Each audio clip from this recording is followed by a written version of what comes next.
Não é um debate recente. Na verdade, é fruto de um trabalho produzido por uma comissão integrada pelo então desembargador Rui Estocco, pelo agora ministro do Supremo Tribunal Federal Teori Zavascki, por Everardo Maciel, ex-secretário da Receita, na época chamada Comissão da República, que foi uma iniciativa do ilustre ministro Gilmar Mendes, que está aqui presente. Uma lei contra abuso de autoridade no Brasil é uma necessidade. E, por isso, acho que esse é o momento de discuti-la.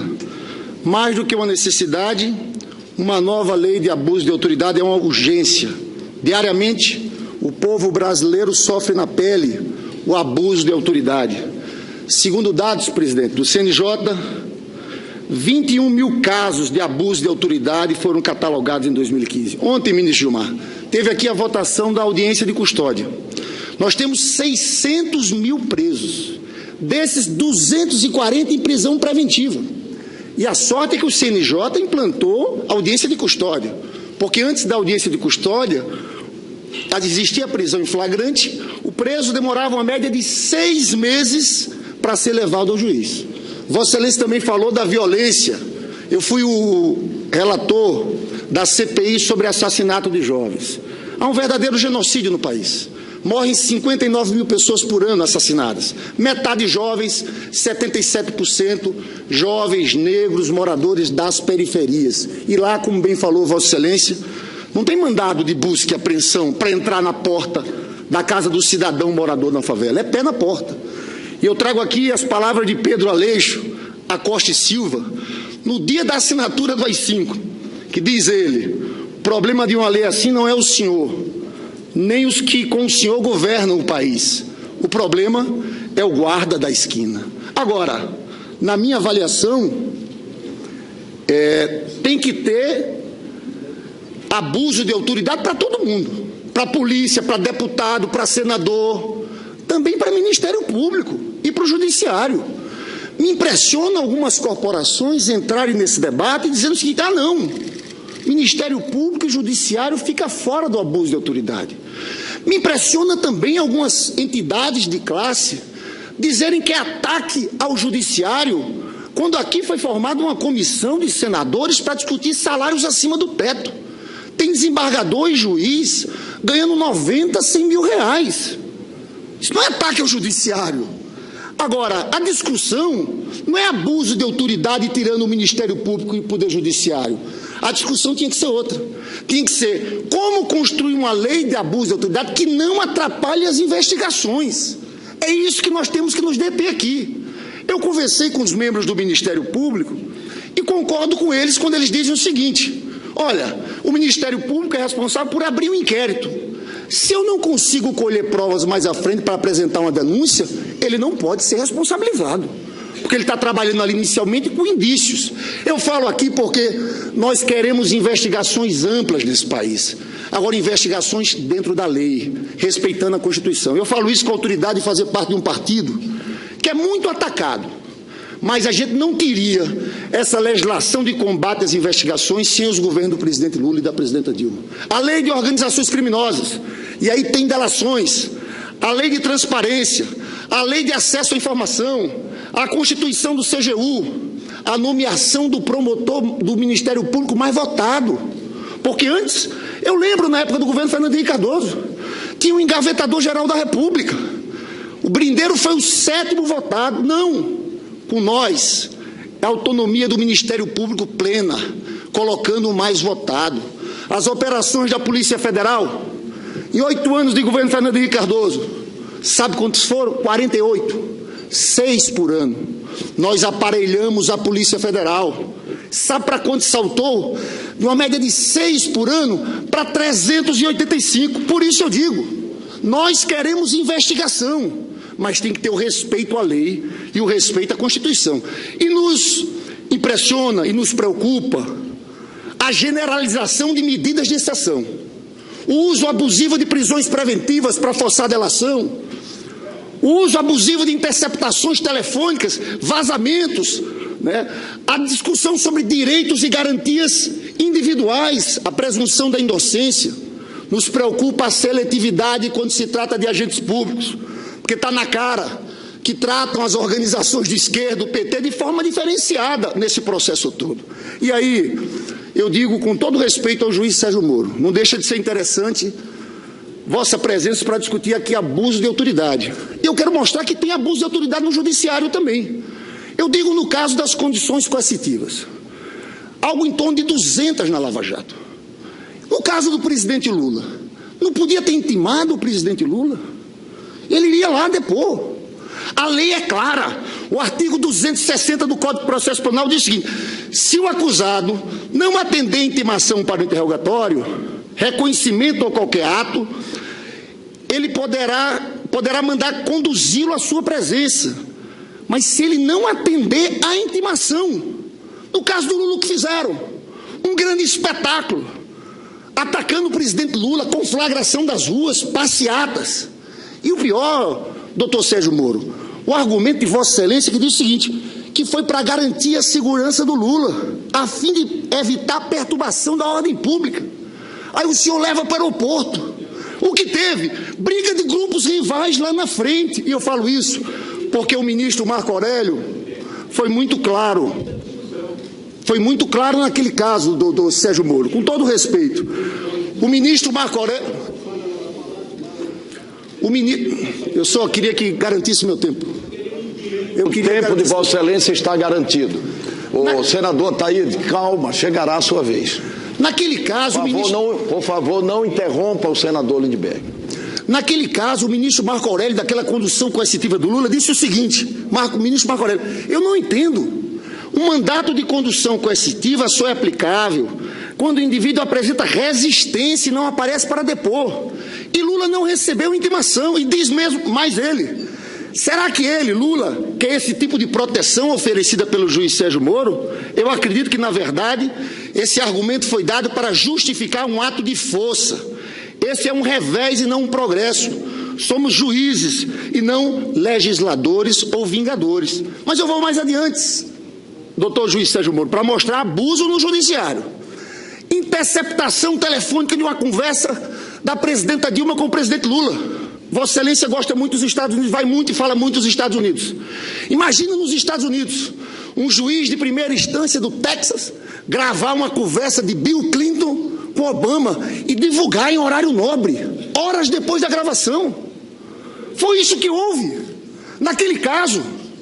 E o senhor sabe que a gravação foi uma gravação ilegal, porque o senhor já tinha mandado interromper a interceptação às 11h12 da manhã. A gravação foi às 13h32. 6 horas da tarde estava na Globo News. Dá para aceitar isso? Naquele caso, o ministro Teori disse o seguinte, determinou que as razões dadas pelo juiz Moro eram insuficientes para justificar essas medidas excepcionais, que foram tomadas por razões meramente abusivas. Quem diz é o ministro Teori. Diz mais o ministro Teori. Em linhas gerais, houve usurpação de competência do STF no curso da interceptação telefônica deferido pelo juízo reclamado, tendo como investigado Luiz Inácio Lula da Silva, foram captadas conversas com a presidenta da República.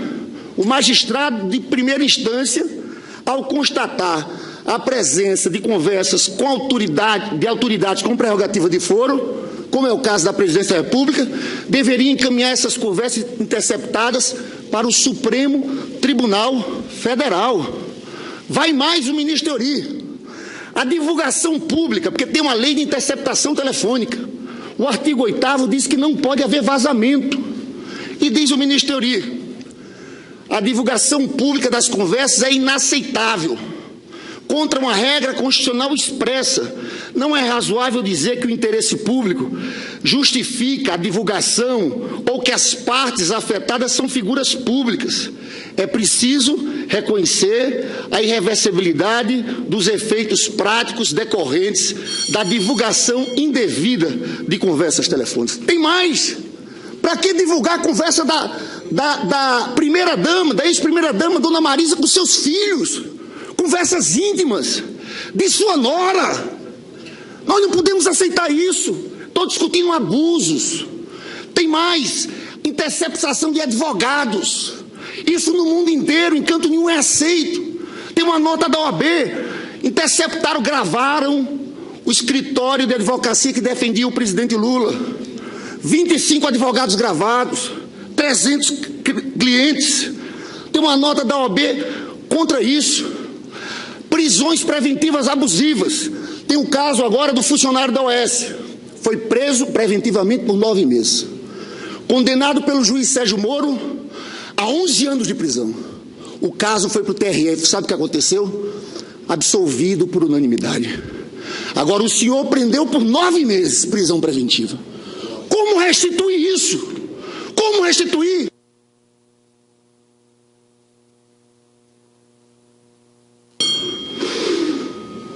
Presidente, esse uso abusivo de prisão preventiva está acontecendo a todo instante. Eu falo isso, senhor presidente, para encerrar aqui os meus questionamentos. Volto a dizer, nós defendemos investigações amplas, mas nós achamos que investigações amplas podem ser conduzidas respeitando a lei. Então é isso que está em jogo aqui. Eu estou tendo coragem de vir aqui para dizer o seguinte: eu acho que vivemos uma escalada autoritária. Tem ameaça ao Estado Democrático de Direito. Tem elementos de um Estado de exceção se construindo. Tem um filósofo italiano chamado Giorgio Agamben que fala da convivência do Estado de exceção com o Estado de Direito. Muitos falaram de Rui Barbosa. Eu encerro, senhor presidente, pedindo 30 segundos. Eu citei Giorgio Agamben porque me impressionou. No caso, quando houve a reclamação do presidente Lula no TRF4, que disseram o seguinte, a decisão do TRF: no caso da Lava Jato é uma situação excepcional. Como situação excepcional? Toda investigação tem que respeitar a lei. E no caso da interceptação telefônica não houve respeito à lei. Eu encerro falando de Rui Barbosa, que muitos falaram. Rui Barbosa dizia: a pior ditadura é a ditadura do judiciário, porque contra ela você não tem a quem recorrer. Obrigado ao senador Lidberg. O senador citou nominalmente o juiz Sérgio Moro, portanto eu concedo a palavra em primeiro lugar ao juiz Sérgio Moro. Atendendo a um pedido. Agradeço a oportunidade, senhor senador. Eu sou um magistrado e esse caso, Operação Lava Jato, envolve casos já que foram julgados e casos, no entanto, que encontram-se pendentes. Não seria prudente da minha parte discutir esses casos pendentes, porque isso poderia ter interferência no meu julgamento desses casos e manter, então, essa imparcialidade. Teria o prazer de discutir esses casos, o que foi feito especificamente com a Petrobras, quando isso fosse encerrado, né? E dar minha opinião sobre o saque que foi feito em cima da Petrobras. Mas eu fico preocupado, e aqui eu externo essa posição, há essa afirmação de que a lei de abuso de autoridade, o projeto não tem nenhuma intenção de frear a Operação Lava Jato. Há essas afirmações de que a Operação Lava Jato é sagrada, mas, não obstante, com todo respeito ao eminente senador, fica claro aqui que está se afirmando que eu, na condução do caso, cometi abuso de autoridade e devo ser punido. Então, me parece claro que a intenção que subjaz, não digo em relação a todos, mas há uma intenção clara de que a lei, o projeto de lei de abuso de autoridade, seja utilizado especificamente para criminalizar condutas de autoridades envolvidas na Operação Lava Jato. Para mim ficou evidente com o discurso do eminente senador que o propósito é exatamente esse, ao afirmar aqui, categoricamente, que eu teria cometido atos de abuso de autoridade na condução dessa operação. Então, a questão a ser colocada é saber exatamente, então, é essa a intenção do projeto ou não é? Se for essa a intenção do projeto, né, eu insisto na necessidade ou do adiamento, porque vai passar um recado errado para a população, ou pelo menos, senador, a colocação dessas normas de salvaguardas para o juiz saber, e não digo aqui só o juiz de primeira instância, várias das minhas decisões que foram proferidas, e pode sempre haver discordância em relação às decisões, foram mantidas pelo Tribunal Regional Federal da 4ª Região, foram mantidas pelo Superior Tribunal Eleitoral, foram mantidas várias vezes por unanimidade, mesmo em relação a prisões preventivas decretadas na Operação Lava Jato, pelo Supremo Tribunal Federal. Então a intenção é essa, criminalizar todas essas autoridades, porque há divergência eventual na interpretação que foi adotada pelos juízes. Então a questão, se a Operação Lava Jato, como muitos dizem, é de fato sagrada, então tem que se pensar realmente acerca da proposição dessa inovação da lei de abuso de autoridade e da intenção aparentemente explícita de que sejam criminalizados agentes envolvidos nessa operação. Senhor presidente, o que eu só quis dizer é que ninguém está acima da lei. Tá? No caso da interceptação telefônica, houve uma reprimenda do ministro Teori. Aí não, isso não é debate. No caso, ao juiz Sérgio. É debate, o que é? Vossa Excelência tem direito à réplica, o faça rapidamente. Se não é debate, o que é?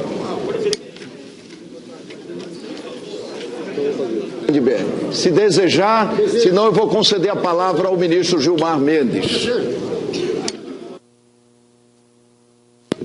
Eu desejo, senhor presidente. Senador Ataíde, está ali escrito, sessão de debates temáticos. Senhor presidente,